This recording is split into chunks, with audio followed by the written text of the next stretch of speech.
Olá, pessoal, boa tarde. Aqui quem está falando é o senhor Leandro Soares, aqui diretamente da cidade de Crateús, no estado do Ceará, e é um prazer estar aqui com todos vocês, imensamente feliz em participar da Campus Party e por essa oportunidade que é inimaginável e também é muito especial para todos nós. É com muita honra que eu estou aqui com todos vocês, aqui neste momento, representando toda a educação pública e todos aqui que estão ao meu redor e também ao redor do mundo, que estão aí compartilhando e favorecendo toda essa equipe que está possibilitando o alcance desse evento. Eu fico muito feliz em estar aqui com todos vocês. E aí hoje a gente vai falar um pouquinho hoje sobre energia, em especial, né, a HidroHub, a nova energia do mundo. E aí, de imediato, a gente já vai dando os agradecimentos. Primeiramente, a Campus Party, o Instituto Federal do Ceará, a CAPES e ao Programa de Residência Pedagógica, que é o que nos possibilitou estar aqui. Diante disso, a gente já tem um retrato sobre essa questão, né, que é a fala sobre HidroHub, mas o que é o HidroHub, de fato? O HidroHub é a energia movida por hidrogênio.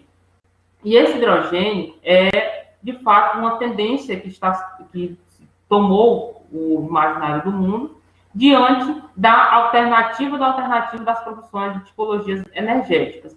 E aí ele vem tomando toda a nossa discussão, que é essas menções que a gente vem ocorrendo nos últimos anos, referente a melhorar e a conseguir a desenvolver energias de fato mais limpas e sustentáveis. Eu sou, me chamo Francisco da Costa Soares, sou pesquisador da Epistemologia Geográfica, Física e Humana pela CAPES, a Coordenadoria de Aperfeiçoamento do Ensino Superior, por via do Programa de Residência Pedagógica. E aí, a gente vai começar hoje a falar um pouquinho sobre, falando sobre o HidroHub e falando sobre o que é que deu o motivo da gente falar sobre ele, qual a importância que tem falar sobre ele no nosso dia a dia.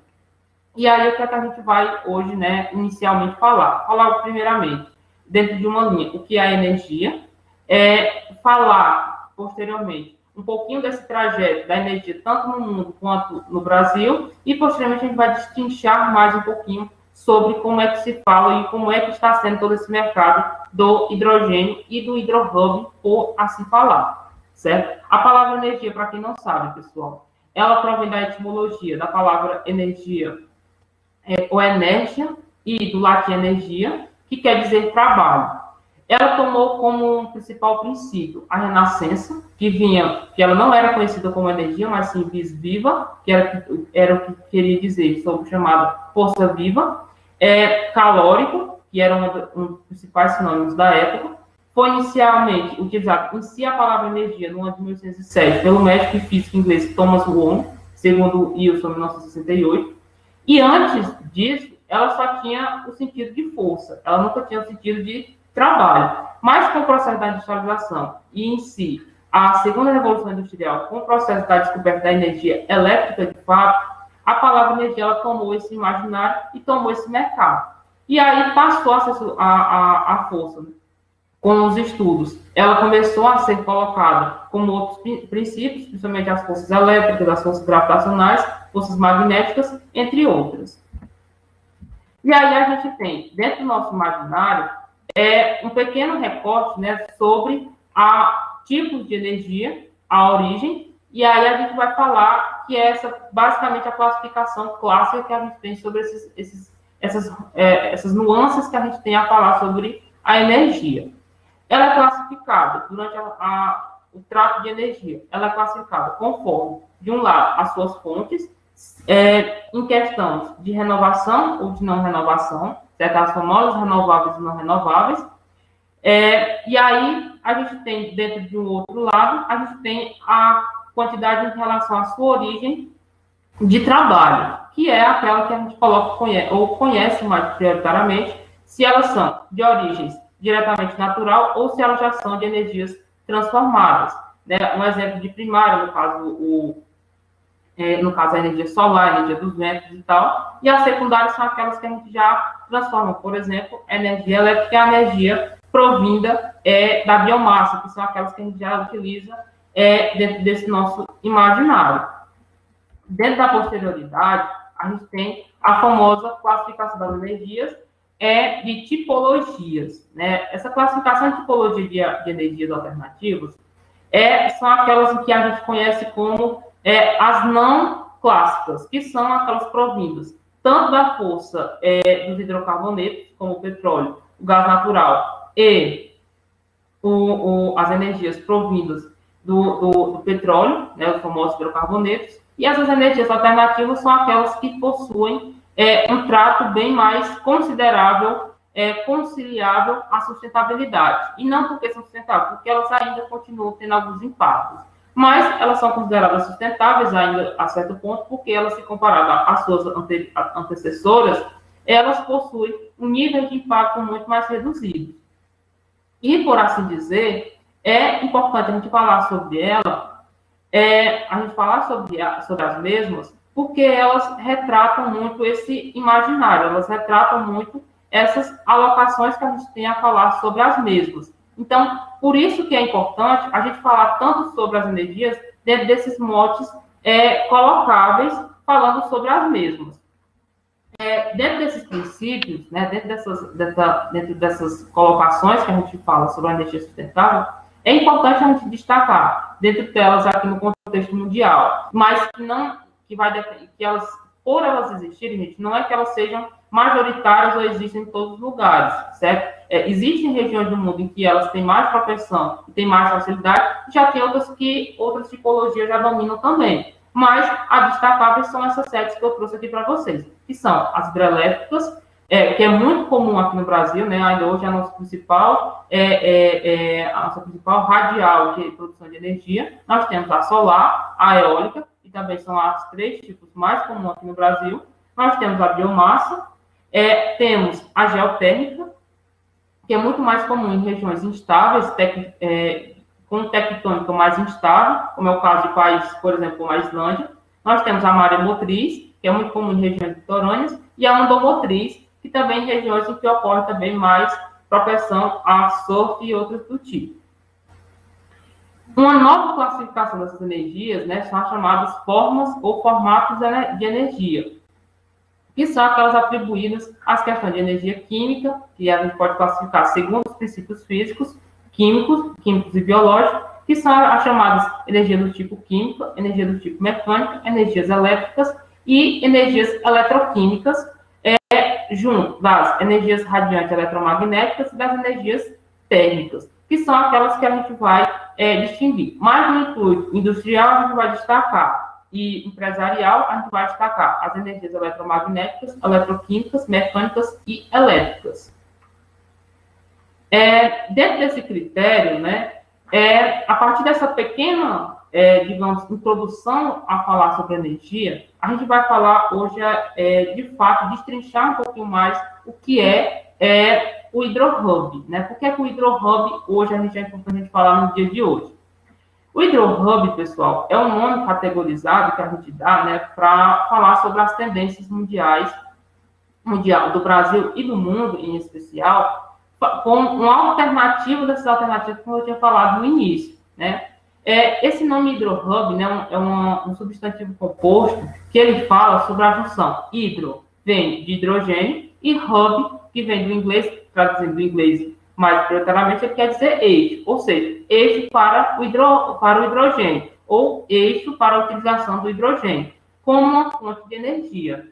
E aí, essa junção fez com que a gente falasse sobre hidrogênio, porque ele é um mercado que está em expansão, ele está em crescimento, e ele é necessário para o desenvolvimento diário das nossas condições naturais que a gente tem a atribuir.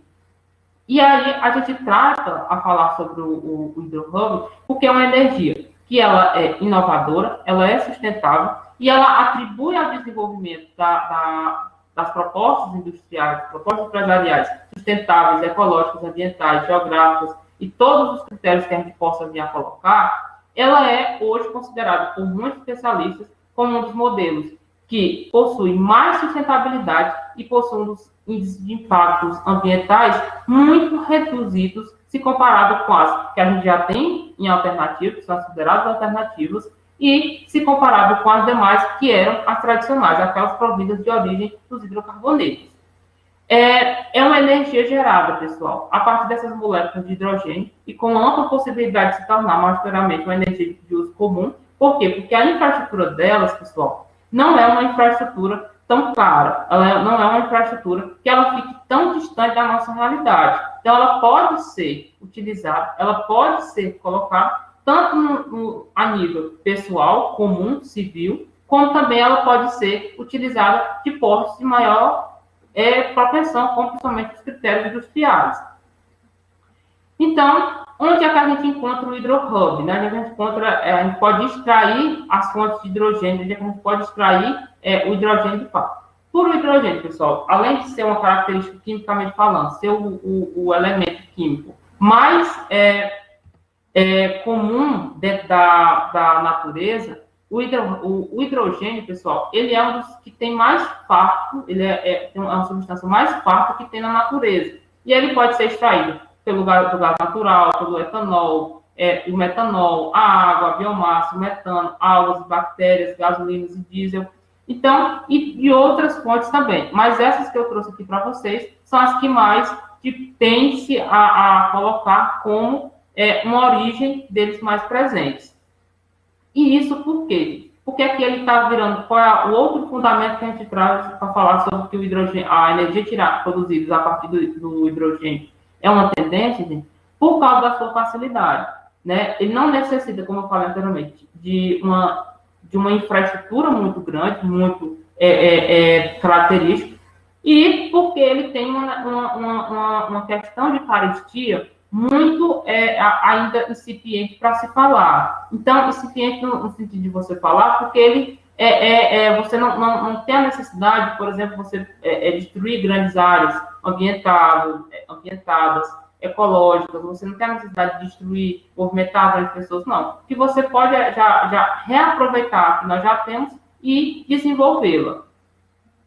Em sentido, né, o hidrohub, ele tem um sentido de você. Como é que você pode, além dessa questão da origem do material, qual é o outro sentido dele? A extração. A sua facilidade de extração, pessoal, é uma das que hoje é considerada como uma também das muito presentes, em que eu posso retirá-lo da água por eletrólise, que são alguns procedimentos físicos e químicos, como, por exemplo, essa eletrólise da água, a eletrólise a vapor, processos fotoeletroquímicos, processos biológicos e fotobiológicos através de enzimas. Então, outra possibilidade, como vocês estão vendo aqui, gente, que é essa questão da utilização do hidrogênio, é essa questão das N possibilidades também de você conseguir extrair deles. Porque, pensando a nível industrial, pensando a nível, por exemplo, de uma empresa como a Enel, como a Enel, como outras que trabalham com a energia, investimentos como esse, ou trabalhar com energias como essa, gente, se torna muito mais barato, porque eles não têm a necessidade de arregaçar ou ficar coligado com únicos métodos ou métodos monopolizados para trabalhar e fornecer energia, né? Então, ele tem muito isso, ele tem diversas possibilidades e que há grandes profissionais para trabalhar com isso. E que isso pode possibilitar eles, até esses barateamentos, podem possibilitá-los investimentos melhores e podem até facilitar o próprio trabalho dessas empresas que trabalham com energia, se comparado com as que nós temos hoje, com infraestruturas gigantescas e com custos também exorbitantes. A produção hoje do hidrogênio, né, por ainda ser uma energia muito, muito concentrada em pequenos pontos específicos do planeta, mas que hoje já estão tomando esse imaginário, está se expandindo muito rápido, né? A produção do hidrogênio, hoje, ela está assumindo uma proporção muito interessante para você se falar. Primeiro ponto, por quê? Porque a grande parte do hidrogênio produzido no mundo é utilizado como matéria-prima química na fabricação de produtos como fertilizantes derivados da amônia, ou seja, você utiliza o hidrogênio hoje como grande parte de matéria-prima para alguns produtos do nosso dia a dia, como essa questão que ele falou, da utilização de fertilizantes, derivados da amônia, da hidrogenação de óleos orgânicos, comestíveis feitos de semente de soja, peixe, amendoim e milho. Hoje você pode produzir e extrair hidrogênio a partir das CACs, que são as células a combustíveis, ou fuel cell, que é uma tecnologia que utiliza a combinação química entre os gases oxigênio e hidrogênio, H2, para gerar energia elétrica, elétrons livres, e você traz energia térmica, calor e água, segundo Gomes, para essas possibilidades. Que também é outra inovação da HidroHub, é a questão de você poder acumular energia e transportar energia ou produzir energia por via dessas células a combustíveis, que podem trazer eficiência para a comunidade civil, ou seja, a sociedade, né, os trabalhadores, os empresários e tal, para trazerem para o seu local. Ou seja, em lugar de somente receptadores, eles também podem ser transmissores e produtores de energia. Sua utilização, ela se dá nessa produção em converter óleo líquido em margarina, né? Você pode utilizá-lo, e que essa utilização também desse transporte ou coisa desse tipo podem favorecer a utilização desse hidrogênio ou do hidrogênio também para o favorecimento de outros produtos, como você tem até o caso aqui do óleo líquido em margarina, fabricação de propileno, polipropileno, enfiamento de geradores e motores, que, além da energia, o hidrogênio também pode servir de matéria-prima para outras tipologias, outros ramos industriais. A questão do armazenamento. Hoje, talvez, um dos grandes problemas do hidrogênio seja a questão do armazenamento. Dentre as 5 formas presentes de armazenamento, tem 5, mas antes de falar sobre elas, a gente precisa alertar que hoje, né, existem apenas 2 modelos principais e adequados para se armazenar, que é a questão dentro da intimação. Você tem os reservatórios de gás de hidrogênio comprimido, reservatórios para hidrogênio líquido, você tem hidretos metálicos, adsorção de carbono e microesferas. Mas eu vou destacar 2, que são um dos principais utilizáveis, né? São os grandes complexos de cilindros, que você coloca mesmo o gás de hidrogênio, e você tem os complexos de hidrogênio líquido, que são esses, como eu trouxe aqui na imagem, que tem o hidrogênio tanque, que são de fato mesmo tanque, como fossem grandes garrafões mesmo para colocá-los. E isso, para eles, é hoje um dos grandes movimentos para armazená-lo. Mas a tecnologia de armazenamento de hidrogênio hoje, ainda a nível industrial e a nível de consumo, ainda é muito concentrada. Ainda tem muito desafio para você falar sobre eles. E dentro desse form, né, quando você fala do armazenamento, para ficar mais fácil de vocês absorverem, o hidrogênio, pessoal, nesses tanques aqui, é muito parecido com aqueles que já assistiram aquele filme Velozes e Furiosos, né, os carros andarem mais rápido. Isso fica um exemplo de utilização, um exemplo de armazenamento que a gente tem para a gente trabalhar com o hidrogênio e com o hidrogênio no nosso dia a dia. Mas não estou dizendo aqui que é para correrem com os carros, não. Eu estou falando aqui que simplesmente é um exemplo para falar de como é que o hidrogênio ele pode ser utilizado, como é que ele pode ser armazenado e como é que ele pode ser utilizado também pelas próprias empresas e pela própria comunidade como um todo. E aí a gente tem, posteriormente, a distribuição, que se dá por 2 formas, através de gasodutos e o transporte direto, certo? E aí, quando a gente fala sobre o HidroHub, né, o que é que a gente pode esperar para o futuro, pessoal? A gente pode esperar para o futuro, como eu falei inicialmente, a expansão desse negócio, de fato, a energia que tem um grande potencial para substituir esses que nós temos, certo? Ou competir com elas mais presente, o aumento da sua produção, certo? À medida que vai havendo na produção, à medida que as empresas vão se especializando e elas vão trazendo, elas vão conseguindo absorver, elas vão conseguindo reter para isso. O refino da infraestrutura, o aumento de complexos industriais e de estudos de ponta sobre isso. Então, essas são grandes tendências que a gente tem a falar sobre elas. E aqui traz algumas referências que a gente foi utilizado no baseamento desse trabalho.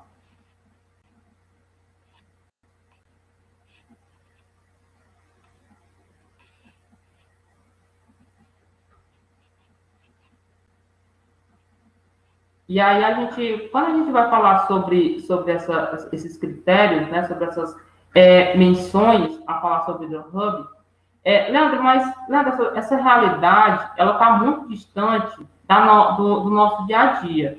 Por que a gente precisa falar sobre isso, e principalmente vindo de uma pessoa como você, que vem lá do semiárido e tal? Primeiro porque o meu estado, primeiro porque o estado do Ceará está se tornando destaque do Rio de Janeiro para, né, o Brasil como uma referência para isso, já que a gente está instalando uma empresa aqui, e aí a gente está tentando retrazer para cá, né, essa realidade do semiárido, como a questão também que a gente está vendo uma crise do setor energético brasileiro e também alguns pontos do mundo em questão de abastecimento, e aí você vai ter uma outra condição para falar sobre isso, porque você vai ter uma alternativa, você vai ter um barateamento e você também vai ter uma colocação para eles muito mais presentes. Então, por isso que é interessante falar sobre essas temáticas. A temática energia, além dela ser estratégica, ela é importante para a gente falar no nosso dia a dia, a gente comentar sobre ela no dia a dia.